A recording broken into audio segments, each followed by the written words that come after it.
aramubwira ati kandi n'imyambarire nayo. Yamana abantu bambara ubusa bakavuga ngo afite umwuka w'Imana, ntawo mugira. Ntawo umwuka utakwereka ko wambara ngo umenye ko wibagiwe imyenda. Asaba data abahe undi mufasha wo kubana namwe ibihe byose.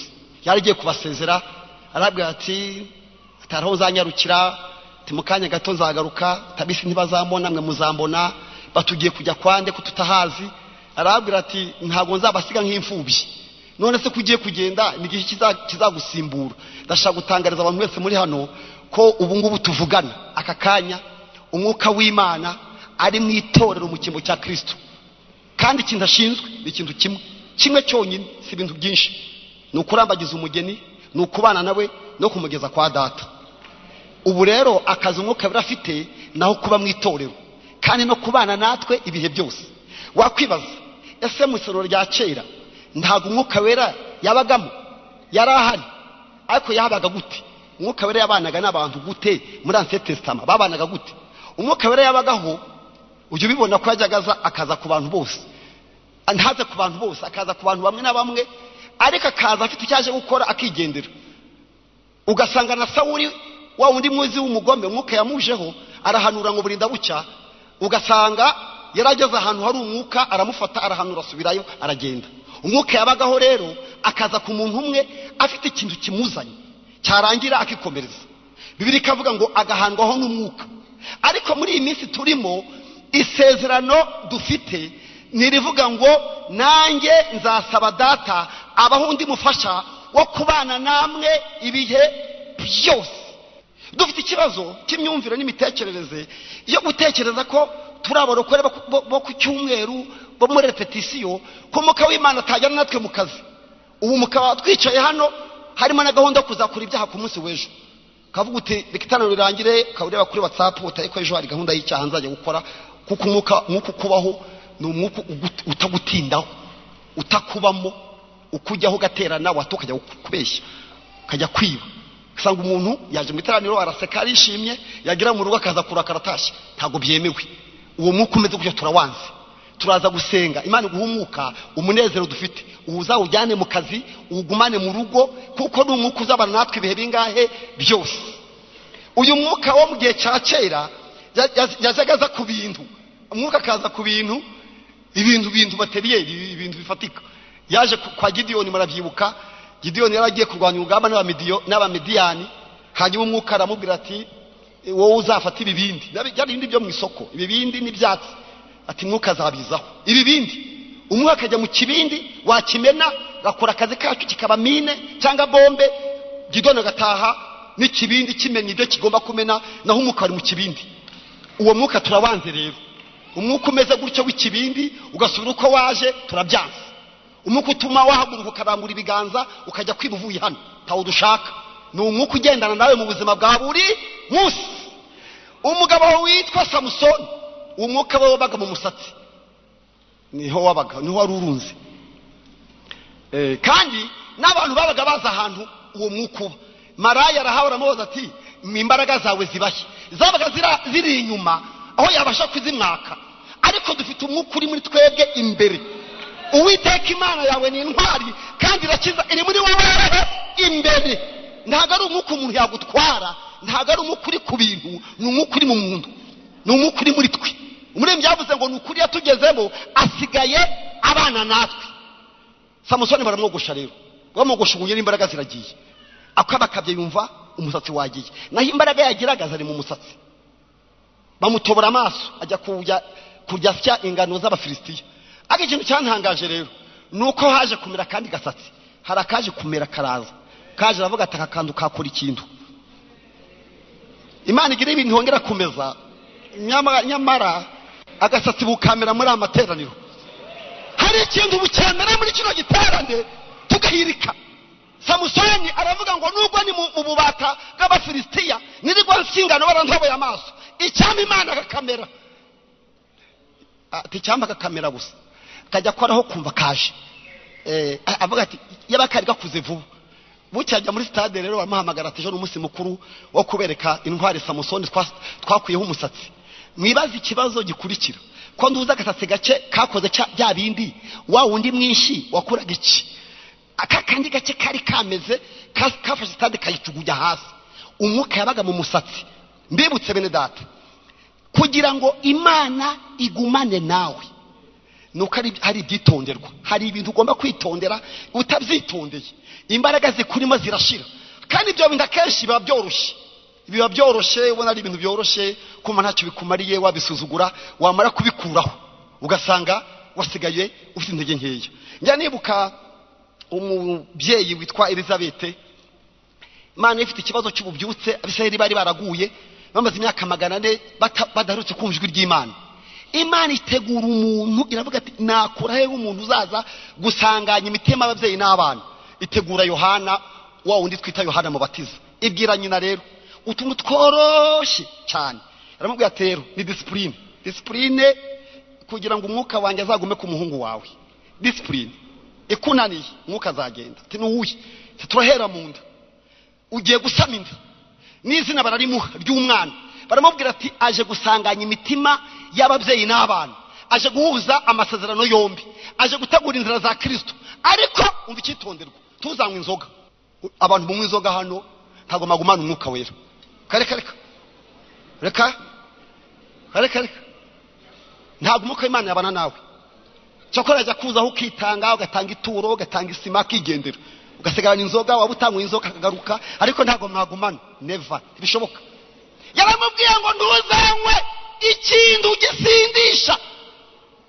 Ugize ngo ni kubusa. Yaramubwiye ngo ntuzanywe ikintu gisindisha. Nyina aravuga ati ntacyo nzanywa.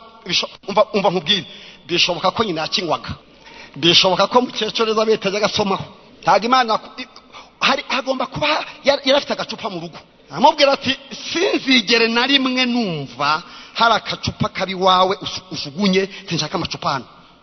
Elizabeth ati rwose ntago nzayagarura. Icya kabiri rero aramubwira ati kandi n'imyambarire nayo. Yamana abantu bambara ubusa bakavuga ngo afite umwuka w'Imana, ntawo mugira. Ntawo umuko utakwereka ko wambara ngo umenye ko wibagiwe imyenda. Nta mwuka ugira. Ntawo ugira, urabeshya. Yaramubwiye ngo imyambarire, umwana wawe ndakubwira tisi azakoramo ikanzu. Tiniyihe azakora uzamukorera ikanzu mu ruhu, impuni nyinshi. Imana yacu c'est pas une de confusion, ntagere mantere urujijo. Ibibujijwe murabizi, na bindi bisobanura bizi byo kurirwa muca ku ruhande mubaririza. No, mundi yavuze ngo sinahora mbaririza inzira zawe mwami, cyangwa se gushidikanya kugukurikira, ngo umurima wanjye nuwo kugukurikira, nuko amazi iyo nzira. Ntago dufite Imana itera urujijo. Yabwiye Nowa, iramubwira ati ndabona gahunda yo kurimbuka yaje, ibariza inkuge kugira ngo ubeho. Iramubwira ati nukubaza imbaho ni nyinshi, hari gereveriya, hari sipre. Iramubwira ngo uzabaza mu giti cyitwa ngiki gofere. Tuzi igitiro twabaza mu imbaho,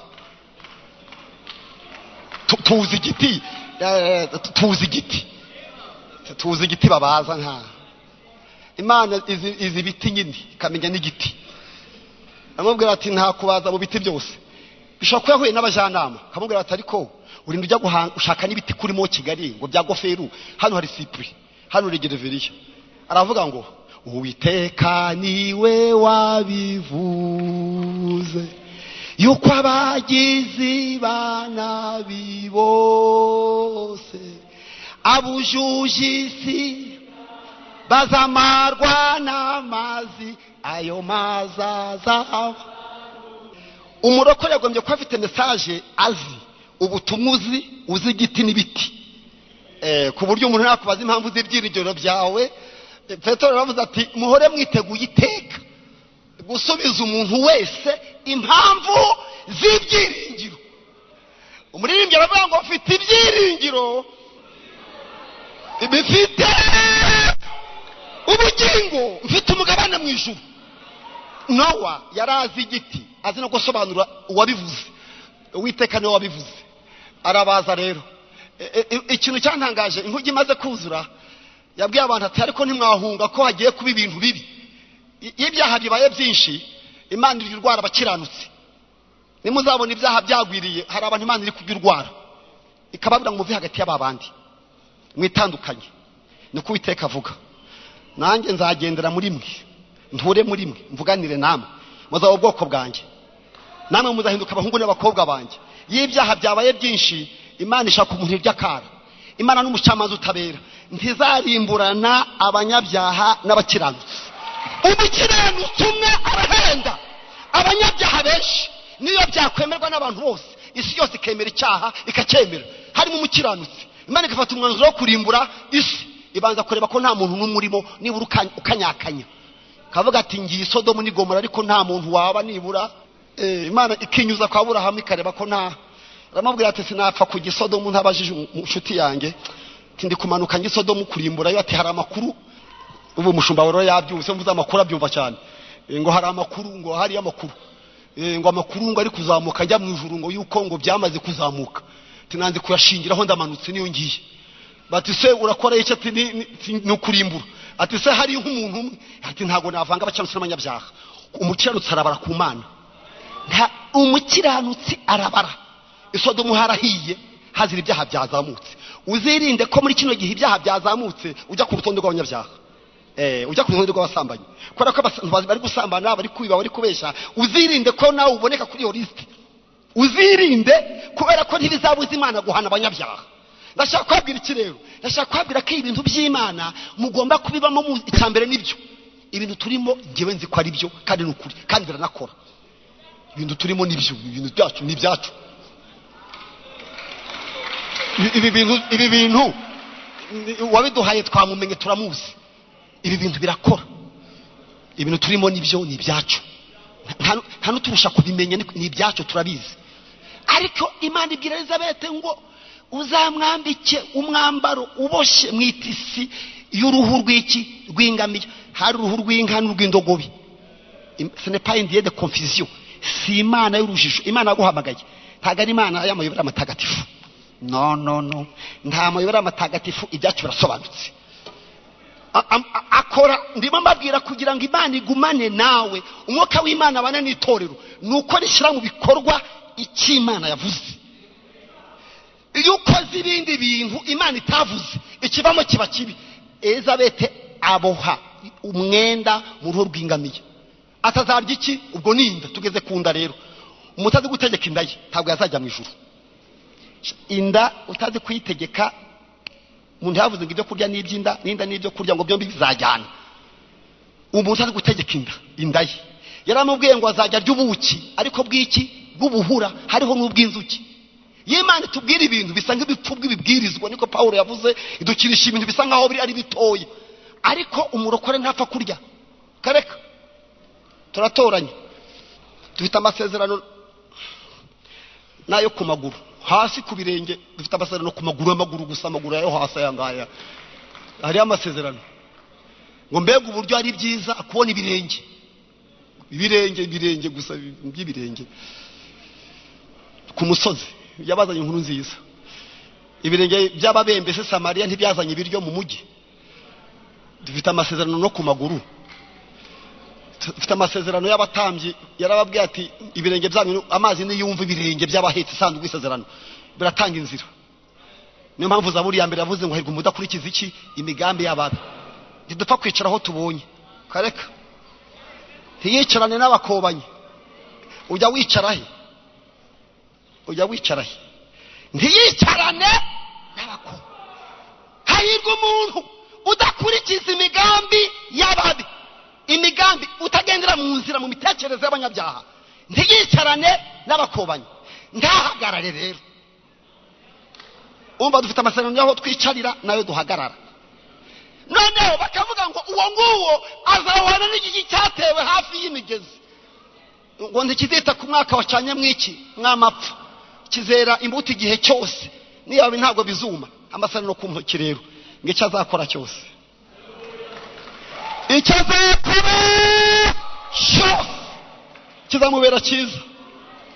Icyo azakora cyose kizamubera cyiza. Aravuga ngo ariko ababi ntibamira batyo, bazatumurwa nk'umurama.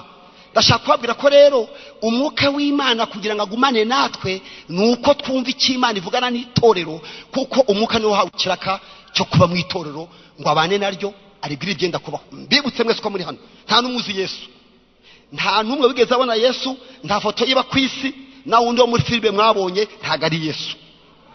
Niba ari wowe wamanitse mu nzu uriya n'umugabo wakinnye filime yishakira ikiraka, Yesu ntabwo nta foto ye iba ku isi. None mwamubwiwe n'iki ko mumukunda mukamukorera? Dore ko Petero yatangaye ngo mukurikira mutamuzi bizagenda gute? Mwamubwiwe n'umwuka. Kwemezwa n'iki ko tuzagera mu ijuru n'umwuka, byiringiro ibyiringiro ngibyo twabibwa nande n'umwuka wihora ho dushaka uwo mwuka. Ni Yesu, ni Yesu wa dushaka uwo mwuka. Ni Yesu, ni Yesu. Iyi sambu turimo ni y'umwuka. Iyi sambu yingi mubona Nyarugenge n'umwuka watumye baho. Ni watumye abamisiyoneri bava iyo ngiyi iwabo barambuka bajya muri Kongo, bajya bajya Rusizi, bazi n'ahangaha. Umwuka arabwira ati mugure isambu hano. N'ubutaka n'ubw'umwuka. Ndaha turi ni misambu y'umwuka. Nawe ubwawe ufite ubutumire bw'umwuka wera. Wamenye Yesu kubera umwuka wera. Niba ushaka kugumana rero n'Imana, banza ugirana ubusabane bwawe n'umwuka wera. Amen. Hanyuma hari ikintu naje kumenya ko abantu mwese turi hano, Yesu yaduhaye amasezerano yo gutunga umwuka wera ku bwinshi, apana gake. Muzirinde ibintu bikeya. Muri amaterano muze kumfasha ibintu bike mu byanjye, kandi ukuri ni mu byanga birangika. Mwangi ibintu bike, agakiza gake, amavuta make. Hari umukecuru urufite utuvuta dukeya bagiye bashaka kumutwarira abana, yari afite amavuta ariko make, bashaka kubatwara. Ariko namukunze uriya mugore we muri Bibiliya yaravuze ati ntago munjyanira abana. None se urishyura iki? Kajya kwa Elisa. Abwira Elisa ati Elisa we bagiye kuntwarira abana ariko mfite utuvuta duke. Ati barabajyana kereka twiyongereye. Agakiza umva ubukristo bituma ubana no kwiba no kubesha uvuga ngo urasenga. Oya, ukeneye izindi mbaraga, izo ni ngeya. Mfite imbaraga nge muri byavuze ngo numva Yesu anyemeza. Nganyemeza ko mbuze iki wajye musenga iteka ntacyo nzamuburana. Imana ikurinde ibintu bike. Amafaranga make nayo muyange. Kwa make muri afite mwese hano, mwese mufite amafaranga. Ariko ikibazo ni duke. Mwe mubizi ko amafaranga make ubaho ufite udufaranga dukeya ntagire ikintu kivamo. Ubu mwese mufite amafaranga mwese. Telefone we n'amafaranga, imyambaro n'amafaranga, ariko ni make. Kandi nta kimana ipfa no guha umugisha. Yamubwiye ngo nzaguha umugisha uburaho ukwiza. Ubyange kuzambura ubumujura ubumwesikoro, Imana iguha amafaranga menshi. Ko n'abapagani barayagira, kandi niyo wakira ni waruta Imana iguha umugisha. Kandi nawe irawuzi ko ugira iki nabyivuga banga ufeza n'izabo n'ibyange. Hari abatajya basinzira. Uyu munsi turi kumwe n'Imana igwa ibitotsi byinshi. Tubitandu barara bareba bugaca kandi bafite akazi mu gitondo. Ugomba gusinzira kugira ngo uzakore mu gitondo. Imana iguha ubugingo bwinshi, iguha umunezero mwinshi, iguha urugo rwiza, ibintu bike mu byange kandi birebera. Amen. Asomye ijambo rivuga rero, sinza gutinda kubera ko nza kugenda mu kanya. Yesu yaravuze mu bice 7 muri Yohana, yaravuze ngo nuko ku munsi uheruka w'iyo minsi mikuru ari wo munsi uruta iyindi, ngo Yesu ahagarara n'ijwi rirenga aravuga ati umuntu nagira inyota azaho ndi, umuntu nagira inyota azaho Yesu ari. Avuga akantu nakunze, yaravuze ngo unyizera ntagara agacupa k'amazi, ni ibintu by'imigezi gusa, ibintu by'imigezi. Cyangwa Imana ngo muri iteraniro ibintu bikeya wapi, ni bitoya bikeya bidafatika. Yaravuze ngo unyizera imigezi, amazi ameze gute yikise, izadudubiza iva hehe? Imbere mu nda ye. Aravuga ngo ibyo yabivuze yerekeza ku iki? Ku mwuka wera. Imana iduha ibintu byinshi byo mu mwuka. Mugira ibintu byinshi byo mu mwuka. Ngariko yarataraza, ariko umwuka yaraje. Reka nsoreza ahantu hamwe rero. Ngiye kuvuga ku mwuka wera nk'umuranga akaba narambagiza, hanyuma soze dusengere bya bintu nababwiye. Yamatangaza 3 ya mbere mwacyaryibuka ni irihe? Ya mbere mwacyaryibuka Yesu ari mu kazi. Icya kabiri, gukora icyaha uvuye hano ntibyemewe, nubikora bazagufata kandi uzandagaruza mu itangazamakuru usebe. Ubwo umuntu wese waje hano icyaha kibwire ngo baye ko ntabwo byemewe, ugiye priyave nta bintu by'icyaha waje hano. Ibya gatatu rero turaza kurisengera. Ndashaka kwambira ko ushaka kureba Imana ushaka kuyireba irebera aho wavuye, aho muva bisubije amaso inyuma Imana urayibona. Turaza kubisengera mu kanya, ariko reka ngiye ninjire mu ijambo rya nyuma dusengeramo kugira ngo tuze kumva indirimbo z'abaririmbyi, cyane ko harimo ubundi butumwa bukomeye. Ngiye gusoma muri 24 shaka kuvuga umwuka wera, dusengere muri iryo sengesho. Cyifuzo cya korali Hoziyana tugisangire cyo kuvuga ngo tugumane. Kugumana Imana irabishaka, ikikeneye nuko twumvira amagambo yayo. 24 mu itangira umurongo wa mbere haravuga ngo Aburahamu yarashaje ageze mu za bukuru, kandi Uwiteka yarahaye Aburahamu umugisha kuri byose. Aburahamu abwira umugaragu we ati wo mu rugo rwe watekaga ibintu bye byose ati ndakwinginze shyira ukuboko kwawe munsi y'ikibero cyanjye, nanjye ndakoreza Uwiteka niwe Mana yawe nyirijuru, niwe Mana nyirisi, yuko utazasabira umwana wanjye umunyakananikazi abo ntuyemo, ahubwo uzajye mu gihugu cyacu kuri bene wacu usabire umwana wanjye Isaka umugeni. Uyu mugabo yaje kugenda rero. Reka ndeba ageza yuko uko byagenze.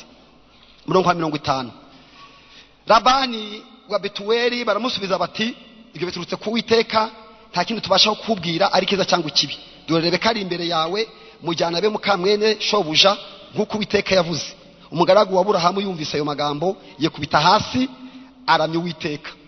Uwo mugaragu azana ibintu by'ifeza n'iby'izahabu n'imyenda abiha Rebeka, kandi hana musaza we na nyina ibintu byo gukura ngo abyiciro cyinshi. We nabo bazanye bararya baranywa bararara, buracya barabyuka mu gitondo arababwira ati nimunsezerere nsubire kwa data. Musaza w'umukobwa na nyina baramusubiza bati umukobwa nasigarane natwe iminsi 10 cyangwa isagaho azabone kugenda. Arabasubiza ati mwintinze kuko Uwiteka yahaye urugendo rwanjye ihirwe, nimunsezerere. Baramusubiza bati reka duhamagare umukobwa tumubaze twumve rimuva mu kanwa. Bahamagara Rebeka baramubaza bati urajyana n'uyu mugabo? Arabasubiza ngo barajyana. Naho tujye gusengera, hanyuma tugasaba ko umwuka w'Imana mugira umwuka mugumana, ukagumana mu mpapuro wirirwamo z'abandi ibintu sinya, nk'uko Imana akaba ku ntoke zawe. Ejo mukazagera muri bisi cyangwa mu modoka kugendamo, umwuka w'Imana muri kumwe, mukajyamo mujyana muri business mubamo umwuka, ntimugire dimanche cyangwa muri nibature cyangwa muri ranchawa. Umwuka utagira mu rugo, ntagire mu byawe, ntagire ku rurimi rwawe, ntagire mu mubiri wawe. Oya, umwuka ubahanga hakigendera. Turawanze, tugiye gusenga mu kanya tugira umwuka wirugumana natwe. Reka rero nsoze vuga amagambo mu ncamake dusenge. Iyi nkuru harimo abantu batatu. Muri iyi nkuru harimo Aburahamu, harimo Isaka, harimo n'umugaragu wa Aburahamu bita Eliyazari. Aburahamu arashaje rero kandi afite umuhungu ukeneye umugeni. None kandi ntihagenda Aburahamu na Isaka ntajyayo, harajyayo umugaragu wa Aburahamu. Muri iyi nkuru rero Aburahamu ahagarariye Imana, Isaka ahagarariye Yesu, kandi namwe murabizi ko Isaka yabagiye kumutamba akagaruka akaba muzima. Hanyuma Eliyazari umugaragu wa Aburahamu ahagarariye umwuka wera. Kuki Aburahamu atagiye, kuki Isaka atagiye, bagahikiraka Eliyazari. Icyo nakundiye Eliyazari rero ni umunyamasengesho. Naje kumenya ko umwuka wera ajya asengera abantu. 8 mu Baroma 26 yaravuze ngo reka ntago muzi gusenga, ngaho umwuka ni himini itavugwa asabira iki abera. Twahawe umwuka wera udufasha no kudusabira ku Mana ibyo twavuze akabishyiramo ubuziranenge. Dufite umwuka rero utunira iminiho imbere y'Imana. Uyu mugabo Eliyazari agiye gusaba umugeni ahantu atazi, ariko akaba azi gusenga. Ageze kwiriba aravuga ngo mwami, Mana ya Aburahamu, Mana ya databuja, ngiye kumugezi nimpura n'umukobwa w'isugi umunyagikundiro ugira imico, akaca bugufi agaha abagaragu banje amazi akuhira n'ingamiya zake, uwo nguwo azaba ari we ngiriraho umugisha be umukazana wa Aburahamu. Gusenga kwe kwabaye amahirwe. Ageze kwiriba abona umukobwa witwa Rebeka, za service zose navuze arazimukorera. Umugaragu wa Aburahamu aravuga ati uyu muntu ukuntu yitwara, imico afite n'ukuntu ameze, uyu niwe tu. Amwambika ibintu bibiri nakunze. Umwuka wera yambika abarokore. Buriya abarokore bagira ibintu bibiri bambaye, bagira ikintu bita ifeza n'izahabu. Buga turabigendana. Izahabu isobanura kwizera. Buryo umwuka w'umuhe ukubita ikintu cyitwa umuringa kwizera. Ubu twibitseho ibintu byo kwizera twahuye n'umwuka wera. Twahuriye ku iriba adukubita imiringa atwambika kwizera, ariko arangije amuha n'ibyiringiro. Ibyiringiro ni ibiki? Kwizera ni igiki? Byadufata umwanya. Ariko ibyiringiro ni ibintu bigira amazina, ni ibintu bigira amazina bizwi bifatika. Urugero, tuzajya mu ijuru. Ijuru ntituzi aho riba, ntiyabazatambika, ntiyabazazamuka, sinzi iyo bazaca bajyayo. Ariko abantu bavuga ko bazamuka, kuko Yesu yarazamutse, nari yarazamutse. Ariko akamagura ikintu cyiza. Hari ikintu Pawulo yavuze abwira Abatesaloniki. Yaravuze ngo umwami ubwazaza amanutse avuye mu ijuru, arangura ijwi rirenga n'impanda ya marayika. Noneho ngo iryo jwi rizafata abasinziriye bizeye, bafite cya kintu nababwiye umwuka yabahaye, ngo bahindurwe. Ubwo rero twibitseho ijuru turi inangaha, nubwo tugenda tumeze gutya ariko tugenda n'ijuru. Ibyo ni ikintu twibitseho. Ubwo mbese ibyo ni ibyiringiro by'abagenzi. Ijuru ni kimwe mu bintu tugendana. Wambaza ati se warinyereka? Oya, umwuka yarambwiye ko rihari ndanabyizera. Kwizera, kwemera ibyo bintu nibyo bita kwizera. Tuzi ko n'abantu bazazuka, n'abantu bazazuka. Ibyo rero ni ibyiringiro. Ndashaka kubabwira ko uyu mwuka aje rero adukubita ifeza, akadukubita n'izahabu. Twarangiza rero tukumva dufite umwuka wera mu mitima yacu. Abarokore ba kera bajyaga buzura umwuka wera, ugasanga yuzuye ibyishimo n'umunezero, akavuga ngo iyo ngira amabamba agurutse nkagerayo.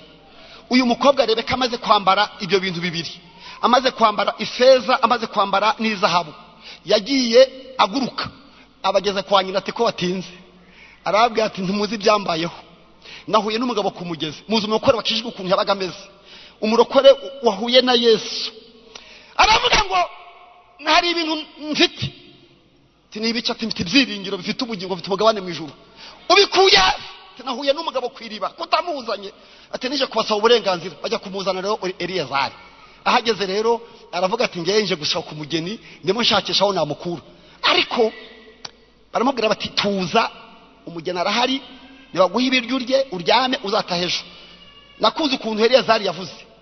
Yaravuze ngo sindya kandi sinywa, ntaramenya ko mumpaye iki? Umugeni. Impamvu mubona umwuka wera aba muri ritorero iri ngiri ryacu, iri ngiri ryacu, mu bujya mwumva umwuka binahangaha, nta kindi cyabiteye. Iyo hari umugeni ntaho umwuka ajya. Buriya niyo mpamvu umwuka w'Imana kubaho, nuko hari ikimenyetso cy'umwuka w'Imana kiri kuri wowe. Yaravuze ngo sindya sinywa ntamenye ko mumumba. Baramubwira ati turamukwemereye. Ati ndarara rero. Umwuka w'Imana aguma aba atura aba mu itorero riri mu iki? Umugeni. Kubera ko iri torero ryacu habamo umugeni rero, ntabwo agenda ari muri protokole. Uruhande rumwe aba umuranga, ubundi akaba marene. Marene muramuzi, abakobwa mwashatse muramuzi. Muzi ukuntu marene agenda ku mugeni, akugendaho akantu kose akakubuza. Ariko nta kindi agabije, ari urukundo kugira ngo uzagire urugo rwiza. Nuko umwuka wera abana n'itorero akagira ibintu atubuza nubwo byaba byemewe, akavuga ngo ndabyanze. Kandi ndashaka kubabwira ko umwuka wera amaze kugera mu itorero, iyaje hari chapitire nshyashya yigisha umuntu ku giti cye. Murabizi ko Yesu yavuze ngo mfite ibyo kubabwira byinshi, ariko ngo ntago nkibibabwiye kubera yuko mwana mufite umubiri gusa. Umwuka naza azabibutsa ibyo nabigishije, abwira igenda kubaho abigisha n'ibishyashya. Umuntu wese uri hano iyo umwuka w'Imana aba muri wowe, hari chapitire yawaguha. Niyo mpamvu ntukishinga abandi, tuzi niba bajyayo cyangwa batajyayo. Mu by'umwuka ujye uba wowe, ujye uba ikinege. Kubyo kujya mu ijuru ujye uba wowe. Mu by'akazi ube muri association, ariko kubyitwa ubugingo ube wowe. Kuko muri byavuze ngo imbere ya ntebe nzahagararayo. Nteze ngo tuzahagararayo. Ndashaka kubabwira ko dufite abantu umwuka wera agira ibyo abuza, niyo byaba byemewe, niyo byaba bidahanwa. Kuko hari chapitire nshyashya umwuka wera azana, kugira ngo iri torero korari Hoziyana abaje hano mwese mugumane n'Imana. Nuko mwumva icyo umwuka abwira amatorero. Umwuka cyakubwira ngo iki? Nta muntu kandi uyukizwa ngo aburi ikintu umwuka mubuza. nta muntu n'umwe wigeze akizwa umwuka w'Imana akubwira ngo ikomereze uko wari umeze. Iyo umwuka w'Imana yaje hari ibintu akubuza. Uyu mugabo rero Eliyazari araryama ati ubwo hari umugeni ntahonge. Ahantu hari umwuka w'Imana haba hari umugeni, ahantu hari umugeni hari umwuka w'Imana.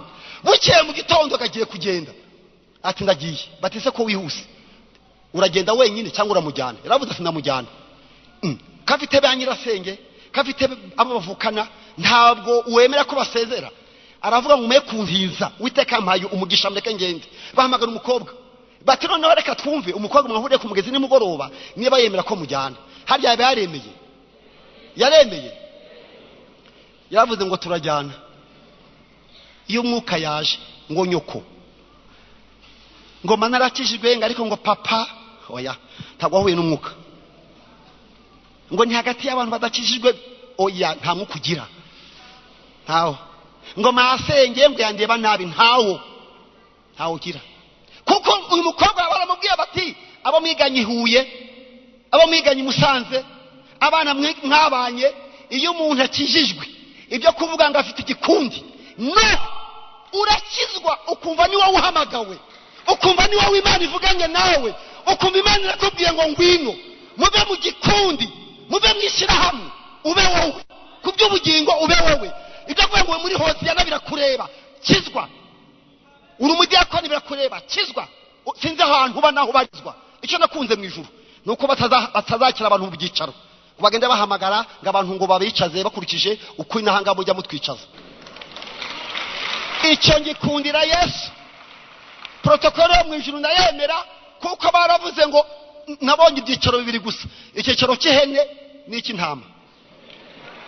Nibyo numvise bavuga, nta handi numvise bavuga gusa. Bamwe ngo bazajya ibumoso abandi iburyo, kandi ngo buri wese azahagarara imbere.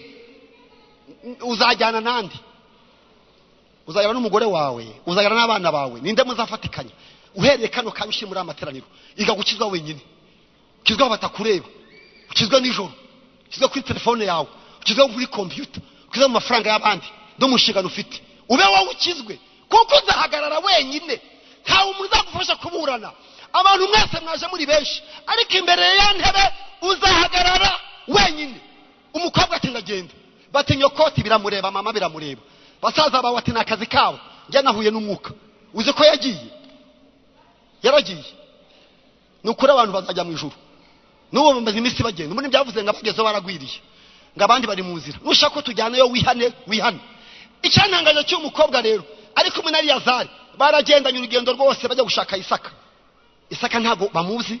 Njye abarokore barantangaje ukuntu bakunda Yesu bataramubonye, uretse wo muri filime gusa. Kibaza abarokore bakunda Yesu gute? Yesu mwahuriye uyu mugabo mumukunda mute ko nuzi bwashize rwose urukundo rw'abazonze? Ni wa mugabo yatubwiye Yesu. Umuka akubwira Yesu ukamumenya, ukamwumva, ukamukunda utaramubona, akamugufotorera, akamukuzanira. Ndashaka kubabwira ko mu ijuru batazatanga amatangazo ngo tugiye kwakira Yesu ngo hanyuma ngo nabaje ngo bamumenye. Reka uyu mukobwa yaragiye, ageze imbere ahura n'abahungu benshi muri urwo rugendo, aza guhura n'umuhungu witwa Isaka. Ntamuzi, ntaho yamubonye, ngaravuga ngo uriya tugiye guhura ninde? Kujya atabajije mu bandi bahungu tuzamumenya.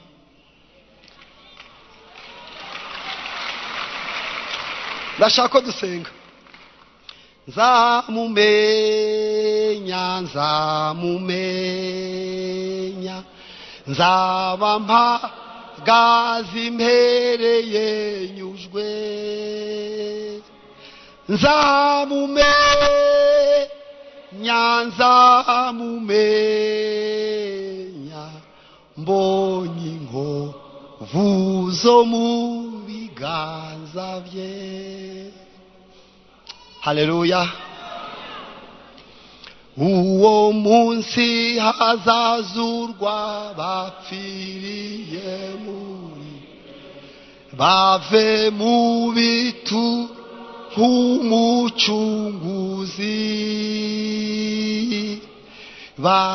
bazahurira mu ijuru n'abasaba.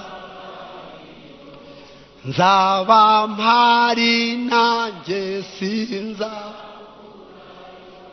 ubwazaza ubwaza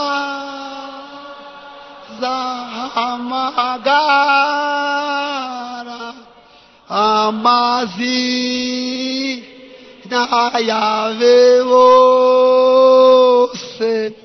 mu gitabo cy'ubugingo nziko nzumvizi yanjye ngi kubera ko Imana uyu munsi yakoze, kubera ko hari ibigo bindi bitakoze ariko serivisi z'Imana zose zirakora. Turashaka gusangira umuntu Imana yazanye hano ngo tumusengere, ntabwo ibyaha wakoze ubisubiranayo. Icyambere ntituzi niba unagerayo, ahubwo ntabwo nzi niba unagerayo. Ndashaka rero ko umuntu wumva afite ikibazo mu bugingo ahaguruka aho ari tukamusengera, kuko uko waje sikutaha. Ndashaka kubatangariza ko Imana ntabwo yabatesha umwanya ngo muze kureba korari Hoziyana birangire gutyo. Hari abantu Imana yageneye ubugingo none. Harimo abantu babiri tugomba gusengera. Hari umuntu utarakizwa, kandi nuko abantu bose bakizwa barahaguruka gusa. Biroroshe, haguruka niba uhari tugusengere. Nuko n'ibyaha bazagufata. Kandi uhereye none twamaze kugusengera, nunataha birakubihira. Haguruka tugusengere rero ugira imbaraga zo kunesha icyaha. Waba uhari? Hari umuntu hari ngo tumusengere? Niba hari yarambura ikiganza hagurutse. Imana iguha umugisha. Ntabwo tubarosha ngo muze. Muhagarare mu myanya yanyu tubasengere. Ntabwo Imana yakora igiterane nk'iki ngo utahe uko waje umeze. Imana iguha umugisha. Bonye abantu bahagaze hariya hejuru n'abari hano hasi. Sinzi uko biza kugenda niba baza, ariko nkurikije ko muri kure kandi byagorana kubageza hano, turabasengera mwizerera aho muri. Ndumva tushaka kubasengera kugira ngo umwanya utarangira tubasengere. Imana ibaha umugisha. Hanyuma rero hari abandi baguye, umuntu ajyagwa no mu rusengero kagwa mu idini, ntusiba amateraniro ko warapfuye wararangiye. Wasanga Imana yagambiriye kukuzura. Nawe ni waraguye warigeze gukiza ukamenya ukuri, ntabwo utaho uko waje umeze. Haguruka tugusengere. Imana iguha umugisha nawe go hagurutse, ntabwo wataho uko waje umeze. Imana ikugiriye neza iguha umugisha. Tugiye gusengera aba bantu bafite ikibazo cyo mu bugingo kugira ngo Imana yongere bagarure ubuzima batakaje, bongere bahinduke bashya. Tugiye gusaba umushumba ndabone yahagurutse yegere hino, ubasengere singoma ko baza hari ni kure, ubasengere n'umwanya afite arangira. Nyuma tuze gusengera ibyifuzo. Bibutse ko serivisi z'Imana zo ziri gukora, turasengera ibyifuzo uyu munsi. Ntago abantu ngana gutya mwataha nta kintu kihindutse. Hari ikintu Imana irimo, impamvu Imana yakuzanye hari ikintu kigomba kuba. Aba bantu bahagaze bora babasabira Imana.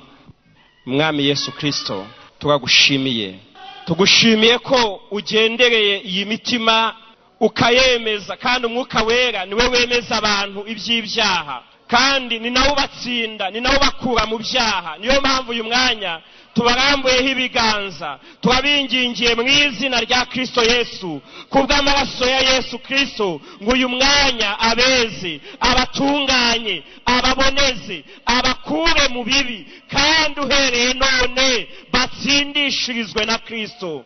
Tubatuyeho imbabazi